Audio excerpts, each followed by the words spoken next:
Welcome, everybody, to another edition of the Hurry Up. I'm your host, Adam, so let's get into this. So, free agency tampering period is going on right now, and man, there are moves to be made in the NFC, in the entire NFL. Right now, we're going to stick mainly to the Giants, and then tomorrow on the Real Deal NFC's Roundup, 5:30 p.m. Eastern Standard Time, me and Mac, the Giant fan, are going to go over every free agent signing in the NFC East. Because when we go live that day, free agency will be official, meaning it will be open, meaning contracts will be official, trades will be official, salary cap will be affected at that point, and then you'll see what restructures happen, what trades actually get to go through. However, just to update the Giant portion of this, solid start to free agency for the New York Giants. They got a starting safety in Javon Holland. They got a starting cornerback in Paulson Adebo. They got a swing tackle, who I'm not too familiar with, although you got a swing tackle, adds more competition to the line. Probably, not going to lie, probably going to be a starter at some point, because this may take them out of the guard market, and here's why. If this guy can play tackle, well, then what you can do is move Illuminor inside and or Neal inside and have those two guys fighting for that position, and then make the best five win at that point. And then this will allow you to just be able to have the best five linemen. If that's Illuminor, who's going to be on a contract year, if that's John Runyon at that position, if that means move Kubas to center to get better center play, I think the Giants have done a solid job at addressing the offensive line. More guys are going to come in here probably via the draft. Maybe even free agency if it's not even done yet. I will get back to you on that, but that lineman, that's what the versatility of that lineman does. They also signed Golston from the Cowboys. Like this signing, it allows them to give it a 3-4 defense. It allows them to get a 4-3 defensive end. If you remember back in the day, guys like Strahan, they were about his size, 6'5", 280. This is a guy's about 6'5", 260, 268, something like that. That allows you to be able to stop the run and have some power behind it. Not saying that Kayvon can't do it, but Kayvon won't have the same pop. And then if you decide you want to put a NASCAR package out there and take Dexter Lawrence off the field and put 4 defensive tackles in there, you'll have that versatility. I also don't think that Azeez Ojulari is going to be back. Now, never say never, right? Never say never. They also brought Darius Slayton back. They have Robertson, a defensive tackle, who I think might be actually the starter next to Dexter Lawrence. If they don't get one in the draft, they probably will get one in the draft.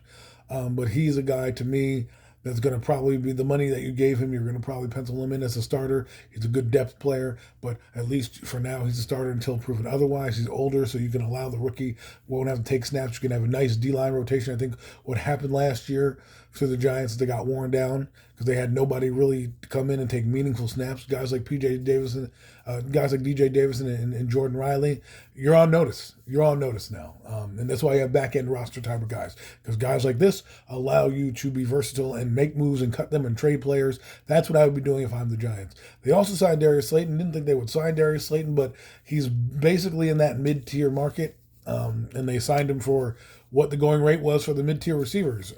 They were in on Joshua Palmer, which would have probably allowed them to leave, but Palmer went elsewhere. And I think this allows them to, get a guy who knows the offense, is not going to need any, not going to need any tutoring going on. He is a solid player. He's not a number one. He's a very good number 3, and a solid number 2 receiver with Malik Neighbors. And then you have Wan'Dale Robinson there as well. And then, of course, they're going to probably mix in a tight end that they got. They got a plethora of tight ends between Manhurts, Bellinger, Theo Johnson, and now the kid they got from UCLA in Denver, Ulbrich. I think that was a future move. People don't realize that move. He came in. He didn't play much, but he gets familiarity with the offense, gets familiarity with the calls, and now he can go out and have a full off season coming in here and competing for a job in the summertime. I wouldn't be surprised if they run 2 tight end sets with Theo Johnson and the kid from UCLA. I can't pronounce his name, so kid from UCLA has a detached tight end, a move tight end that'll threaten the seam. If you get a quarterback like Russ, if you get a quarterback like Rodgers, they like to attack the middle of the field, and that's what was really lacking. I mean, the Giants did it a couple times with Daniel Jones, but Daniel Jones obviously wasn't the best quarterback. He doesn't make the decisions that were needed all the time. If you get a guy like Russ, you get a guy like Rodgers in here, that allow the offense to cook a little bit in terms of the passing game, and you'll have a more complete offense, right? People can't just say, okay, let's go stack the box because we know Daniel Jones can't do anything, so we're going to stop the run, or let's play all coverage because and we'll let them run for 100 yards, which a lot of teams did.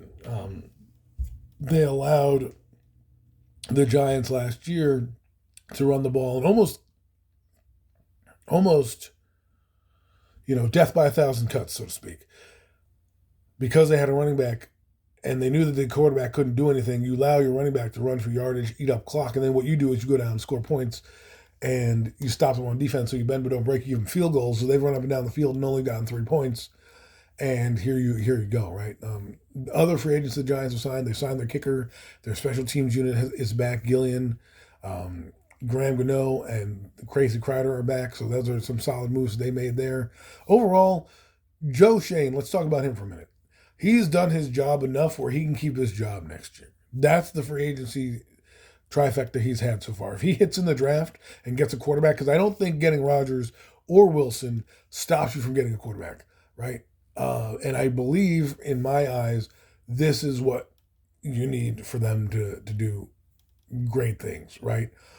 He's already on a different timeline for me than Dable. If Dable goes out and the team still stinks and their record is not good and he has all this talent, well, guess what? He's going to be fired. They're going to keep Joe Schoen, right? And if Joe Schoen gets us a quarterback, because right now, the urgency to get a quarterback in here, whether it's Dart, whether it's Milrow, whether it's Ward, Shedeur Sanders, whether it's the kid from Syracuse, or even one of my sleepers, Curtis Rourke, you got to get a guy in here. You got to get maybe 2 guys in here because Aaron Rodgers and Wilson, those guys aren't going to play for a long time. One hit away from, ruining a season. They're older guys. They are starting on the decline a bit, both of them.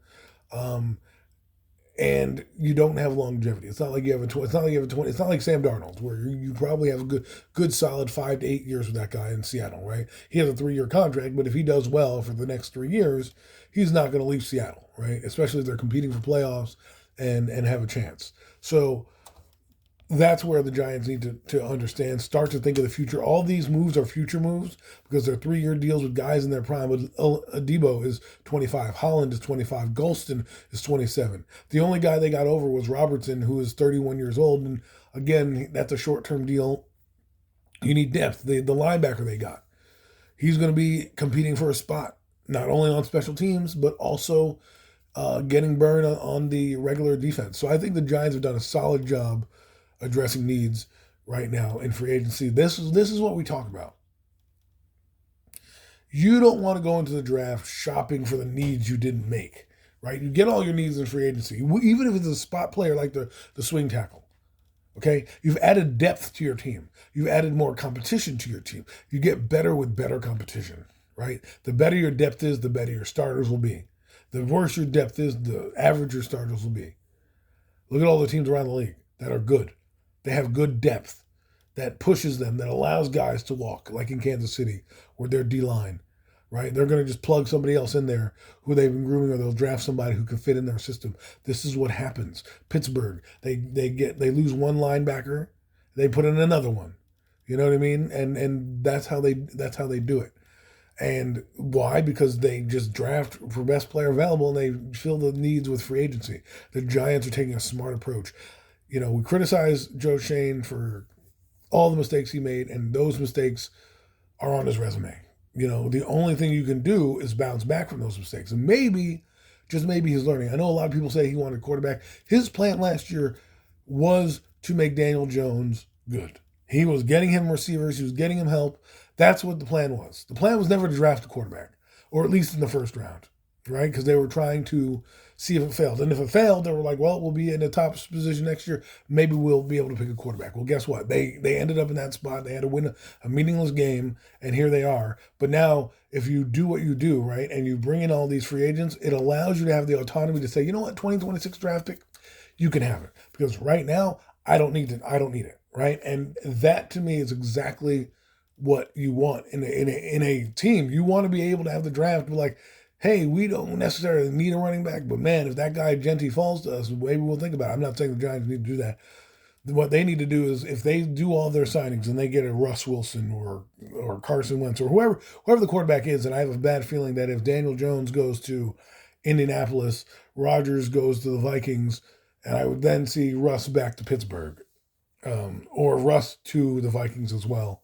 I don't think they're out of it. Tennessee doesn't really care about the quarterback position. They're not going to address it right now. They've got plenty of guys that they can get later on in the free agency period in terms of Carson Wentz. There's actually not much on the market left except for like a Jameis Winston type. They're not going to bring back a Mariota who might go back to Washington. So they're going to bring in competition, right? And I think that they're going to do is bring in Will Levis. They still have him. He still is a high draft pick, and some people you don't want to always, you know, give up on. So that's a guy they might keep around. And let's be honest, they just lost Harold Landry, who they paid a boatload of money to. And now you're telling me that they're going to get a quarterback where they technically have one in house, even though they don't like him. If you were to trade picks with the Giants or with whomever, you get a second round pick or a first round pick or whatever the Giants give you, you could always move up and down the board and get your quarterback. And maybe next year there's a guy that falls to you, right? There's still a Gardner Minshew out there. I wouldn't be surprised if he goes to like Tennessee and just keeps the seat warm and you have a good backup quarterback out there. So it's very apparent that, and Joe Milton's out there. How do we know that, Joe Milton won't be traded to one of these QB needed teams as a developmental quarterback, as a guy that might get a shot? Like, for example, Tennessee. You don't want to draft Ward, trade for Milton now, and then see, he has a lot of upside. And maybe you hit it with him. If you don't, right, guess what? You're going to be in a shitty place anyways.